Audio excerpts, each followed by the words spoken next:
David had everything: corner office, seven-figure salary, magazine covers. But when his 18-year-old daughter Emma was rushed to the hospital, she surprised him by asking him to come. He realized he'd spent years building a fortune while losing the only treasure that mattered: his daughter's love. Before watching full story, comment below from where you watching. Also like and subscribe for more stories. David Martinez stood in his corner office on the 45th floor of Manhattan's most prestigious law firm, staring out at the city skyline. At 42, he was the youngest senior partner in the firm's history. His name was on billboards across the city, and he commanded fees that most people couldn't earn in a lifetime. He should have felt proud. Instead, he felt empty.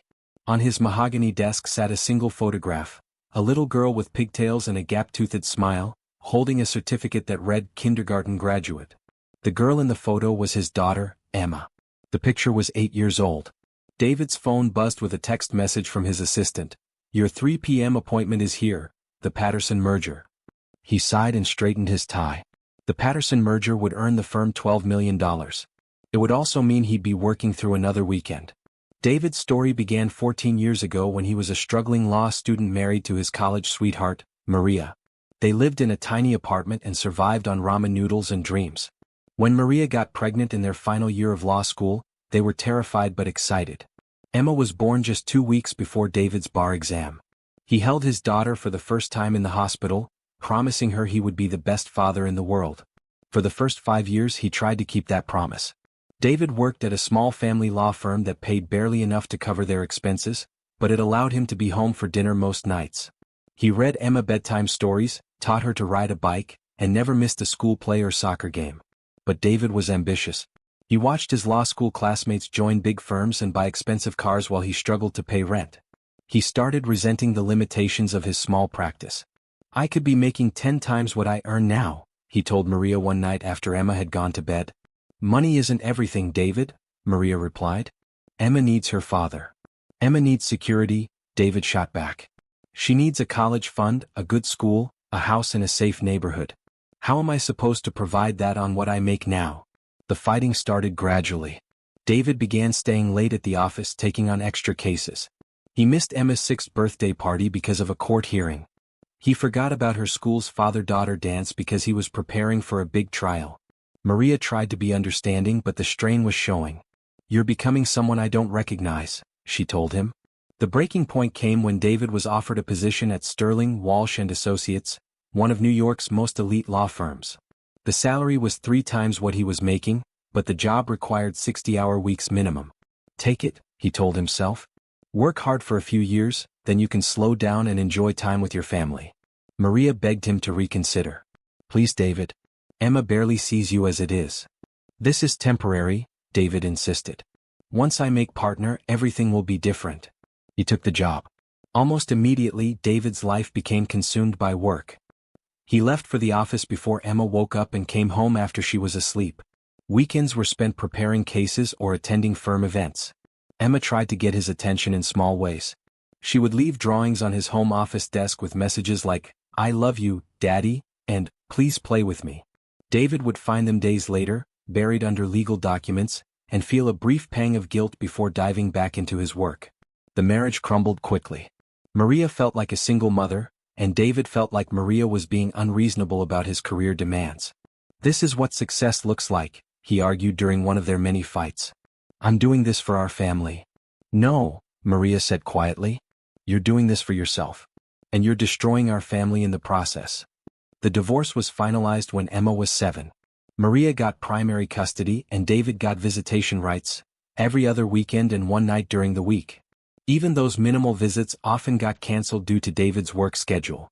"I'm sorry, sweetheart," he would tell Emma over the phone. "Daddy has to work tonight. We'll spend extra time together next weekend."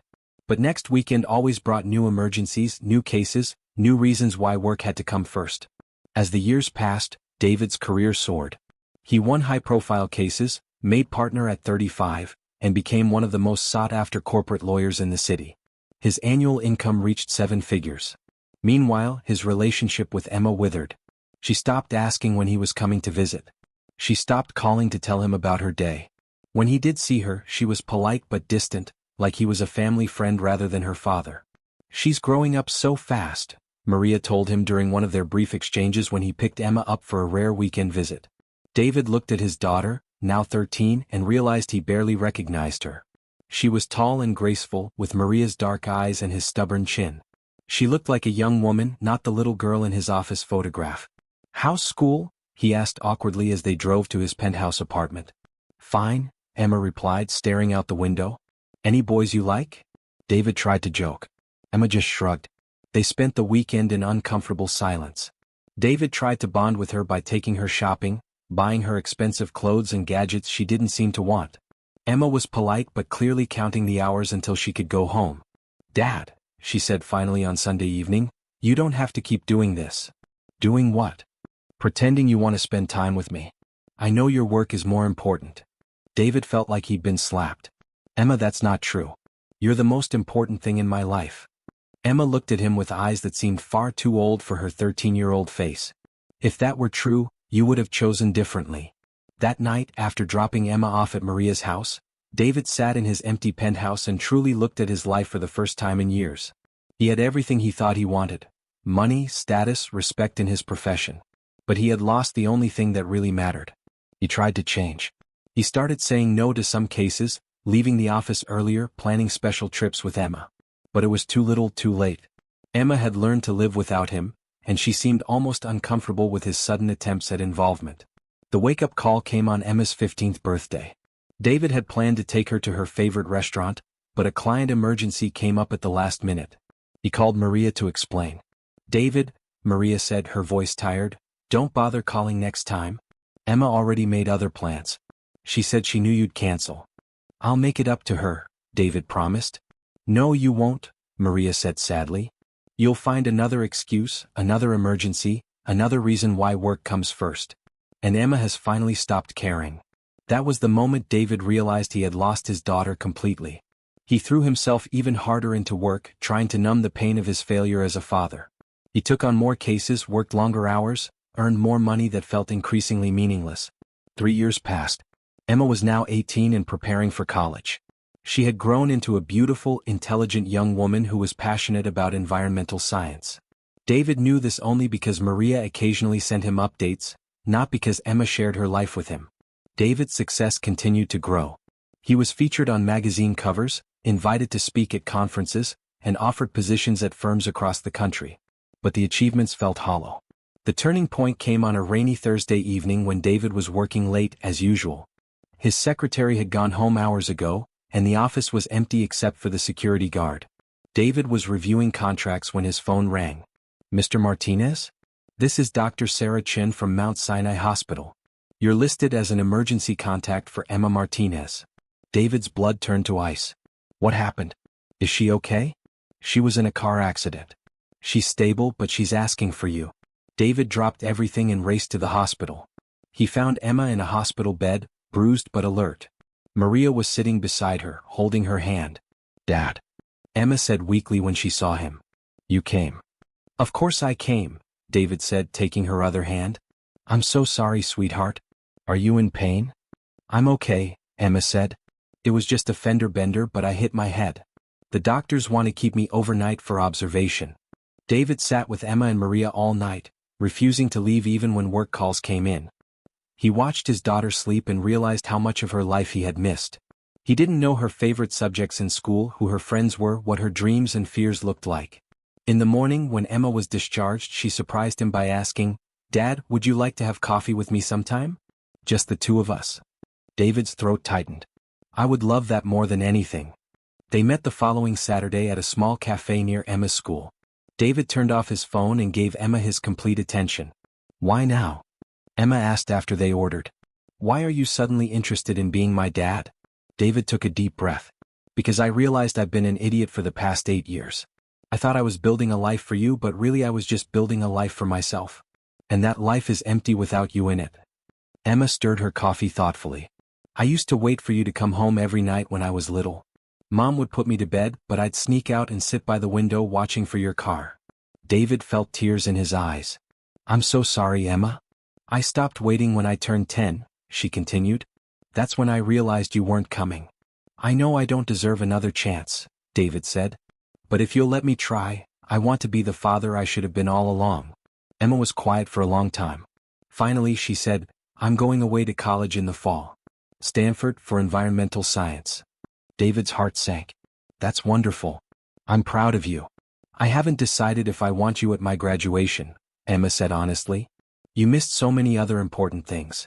I understand, David said, though it hurt more than any professional rejection he'd ever faced. Over the following months, David made the hardest decision of his career. He stepped back from his senior partner role, delegating cases to junior associates and refusing to take on new high-profile clients. His colleagues thought he was having a midlife crisis. Instead of working 60-hour weeks, David limited himself to 40 hours. He used his free time to try to rebuild his relationship with Emma. They had coffee every Saturday. He attended her final high school soccer games. He helped her shop for college supplies. Progress was slow. Emma was guarded, testing whether his change was real or just another temporary phase. But gradually she began to open up. I want to study environmental law, she told him one Saturday. I want to protect national parks and fight climate change. That's incredible, David said. You could change the world. I used to think about asking for your advice, Emma admitted. You're a good lawyer even if you're not a great dad. David laughed, though it hurt. I deserve that. The real breakthrough came when Emma asked David to help her with a school project about environmental law. They spent an entire weekend researching together, and David saw his daughter's passion and intelligence shine through. You're brilliant, he told her as they worked on her presentation. You're going to be an amazing lawyer.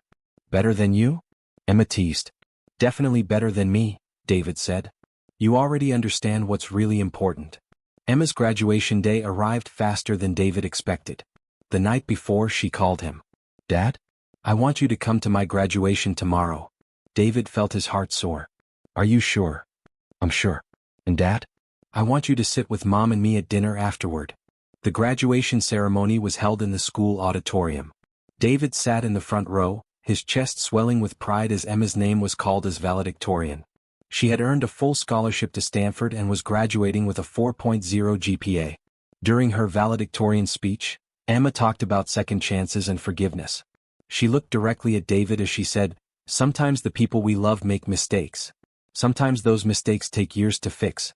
But if someone truly wants to change, it's never too late to let them try. After the ceremony, David approached Emma with tears in his eyes. I'm so proud of you, he said. I'm proud of you too, Dad, Emma replied. You gave up something really important to be here today. I gave up work to be here, David said. Work isn't important. You are.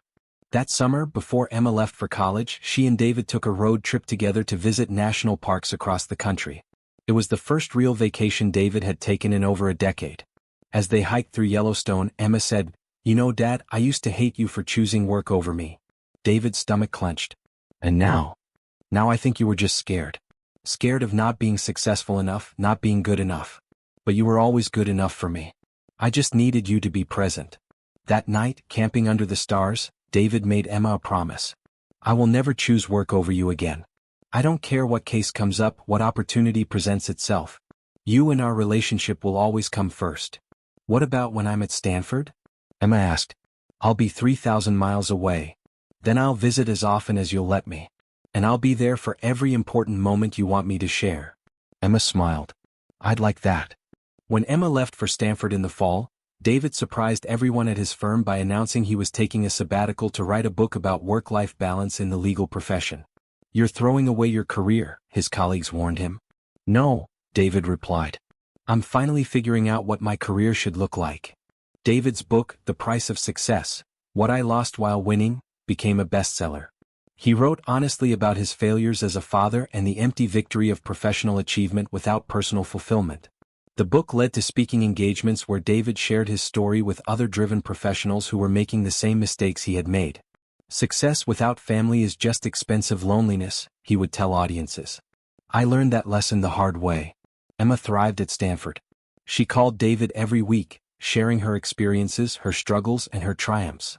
She was dating a nice boy named Alex who was studying marine biology. She was president of the Environmental Club and had been accepted into a summer internship with the Sierra Club.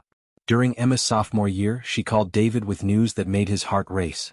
Dad, I've been offered an internship with the Environmental Protection Agency in Washington, D.C. But there's also an opportunity to intern at a law firm in New York this summer. I could stay with you and learn about environmental law practice. David wanted nothing more than to have Emma spend the summer with him, but he had learned to put her needs first. Which one do you think would be better for your career? He asked. Honestly? The EPA internship. But I was thinking, maybe it would be nice to spend some time together. If you want me to. Emma, I would love nothing more than to have you here this summer. But only if it's what you really want, not what you think I want to hear. Emma was quiet for a moment. I want to come home, Dad. I want to work with you. That summer was the best of David's life. Emma interned at his firm working on environmental law cases. They had lunch together every day and spent evenings walking through Central Park, talking about everything and nothing. Watching Emma work, David was amazed by her compassion and intelligence. She approached legal problems with creativity and empathy that reminded him why he had wanted to be a lawyer in the first place. You're going to change the world, he told her one evening as they sat by the park pond feeding ducks. Maybe, Emma said. But you helped change my world first. How? By showing me that people can change, that it's never too late to become who you're supposed to be. During Emma's senior year, David made another major life change. He left his big firm and started a smaller practice focused exclusively on environmental law. He took a massive pay cut, but for the first time in years he felt passionate about his work again. I want to be the kind of lawyer you can be proud of, he told Emma. I'm already proud of you, Dad, she replied. Not because of what kind of lawyer you are, but because of what kind of man you've become. Emma graduated from Stanford summa cum laude.